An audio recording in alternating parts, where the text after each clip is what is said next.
గ్రామీణ ప్రాంతాలను పూర్తి స్థాయిలో అభివృద్ధి చేసేందుకు అభివృద్ధి సంక్షేమానికి సమాన ప్రాధాన్యత ఇవ్వడం జరుగుతుందని గోపాలపురం ఎమ్మెల్యే మద్దిపాటి వెంకటరాజు అన్నారు. తూర్పుగోదావరి జిల్లా గోపాలపురం మండలంలోని పలు గ్రామాల్లో ఎన్ఆర్జీఎస్ నిధులతో నిర్మించిన సిమెంట్ రహదారులతో పాటు పలు అభివృద్ధి కార్యక్రమాలను ఎమ్మెల్యే మద్దిపాటి వెంకటరాజు కూటమి నాయకులతో కలిసి ప్రారంభించారు. గోపాలపురం గ్రామంలోని జూనియర్ కళాశాల వద్ద డొక్కా సీతమ్మ మధ్యాహ్న భోజన పథకాన్ని ప్రారంభించారు. మన గోపాలపురం నియోజకవర్గంలో ఏదైతే గత 5 ఏళ్లుగా పంచాయతీ వ్యవస్థలు కావచ్చు, గ్రామీణ వ్యవస్థ కావచ్చు, పల్లెలు కావచ్చు, వ్యవస్థలన్నీ నిర్వీర్యమైపోతున్న తరుణంలో మొన్న 2024 సంవత్సరంలో ఒక ఘన విజయాన్ని అందించి ఎన్డీఏ కూటమికి పగ్గాలు అప్పగించారు.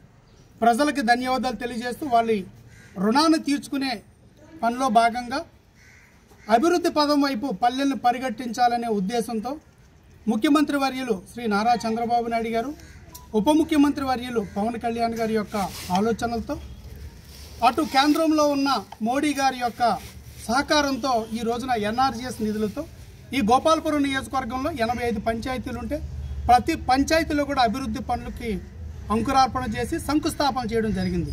ఈరోజు శంకుస్థాపన పూర్తి చేసుకుని పనులు పూర్తి చేసుకుని ఏదైతే సీసీ రోడ్లు కావచ్చు, కొన్ని చోట్ల డ్రైనేజీలు కావచ్చు, అలాగే ఈ రోజున గోపాలపురంలో ఈ యొక్క స్కూల్లో ఉన్న కాంపౌండ్ వాల్ కావచ్చు, ఇలాగా విద్యకి అదేవిధంగా పల్లెల్లో రోడ్లు ఇవన్నీ కూడా అభివృద్ధి పదంలో తీసుకెళ్తూ పూర్తయిన పనులకి ఈ రోజున ప్రారంభోత్సవాలు చేసి అభివృద్ధి ఫలాలని పల్లెలకు అందిస్తున్నాం. ఏదైతే గాంధీ గారు కళ్ళగన్న గ్రామ స్వరాజ్యమే ధ్యేయంగా పల్లెల్లో వెలుగులు చూడాలని చెప్పి ఆ ఉద్దేశంతో వచ్చిన 6 నెలల లోపే ఈ యొక్క కార్యక్రమాన్ని అభివృద్ధి కార్యక్రమాలు చేయడంతో పాటు మళ్ళీ గ్రామీణ వ్యవస్థని బలోపేతం చేసే విధంగా అటు అభివృద్ధి, ఇటు సంక్షేమం, మరోవైపున పారిశుధ్యం, వీటన్నిటితో పాటు పల్లెల్లో ఉపాధి కల్పన కూడా చేసే దిశగా ముందుకెళ్తున్నాం. ఈ తరుణంలో ఈరోజు గోపాలపురం మండలంలో అనేక గ్రామాల్లో పూర్తయిన అభివృద్ధి పనులని ప్రారంభించి సీసీ రోడ్లను అదేవిధంగా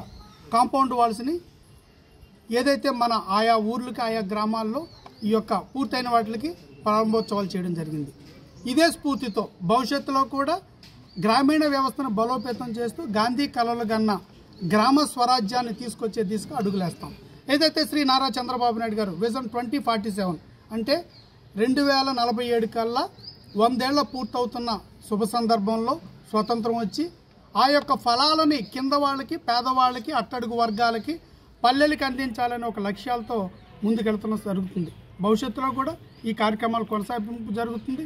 ఏదైతే ఈ యొక్క అనుకున్న అభివృద్ధి కార్యక్రమాలని పూర్తి చేసి సకాలంలో సంక్రాంతికి ముందే ప్రజలకు అందుబాటులో తీసుకొచ్చి పల్లెల్లో వెలుగులు నింపడానికి ముందుకొచ్చిన మా ఎన్డీఏ కూటమి నాయకులకి, తెలుగుదేశం పార్టీ నాయకులకి, జనసేన నాయకులకి, బీజేపీ నాయకులకి, వారందరికీ కూడా వారు ఇచ్చిన సహకారానికి ప్రత్యేక ధన్యవాదాలు తెలియజేస్తూ వారి యొక్క కృషిని ప్రశంసిస్తూ భవిష్యత్తులో కూడా రానున్న 4.5 ఏళ్లలో ఒక మంచి పరిపాలన అందిస్తామని ప్రజలకు తెలియజేస్తూ ప్రజలకి మరొకసారి మీరు ఇచ్చిన ఘన విజయానికి ధన్యవాదాలు తెలియజేస్తున్నాం. మీరు ఇచ్చిన బాధ్యతని భుజాన్ని వేసుకుని మరింత కృషి చేసి రానున్న రోజుల్లో మరిన్ని అభివృద్ధి పదంగా తీసుకెళ్దామని తెలియజేస్తూ ఈ రోజున ఈ గోపాలపురం నియోజకవర్గంలో వచ్చిన 6 నెలల్లోనే సుమారు 52 కోట్ల రూపాయలతో అభివృద్ధి పనుల్ని ప్రారంభించడమే కాకుండా పూర్తయ్యే దిశగా ముందుకెళ్తున్నాం. భవిష్యత్తులో కూడా ఇదే దిశగా ముందుకెళ్తామని తెలియజేస్తూ దీనికి సహకరిస్తున్న ప్రభుత్వ అధికారులను కూడా ప్రత్యేక ధన్యవాదాలు తెలియజేస్తున్నాం. వారికి, ప్రభుత్వ సిబ్బందికి, అదేవిధంగా నాయకులుగా ఉండి దీన్ని బాధ్యత భుజాన్ని వేసుకుని లాభాపేక్ష లేకుండా రోడ్లు కానీ, కాంపౌండ్ వాల్స్ కానీ మంచి క్వాలిటీతో తీసుకురావాలనే సదుద్దేశంతో వారు చేస్తున్న కృషికి కూడా ప్రత్యేక అభివందనలు, ధన్యవాదాలు తెలియజేస్తున్నాం. Thank you.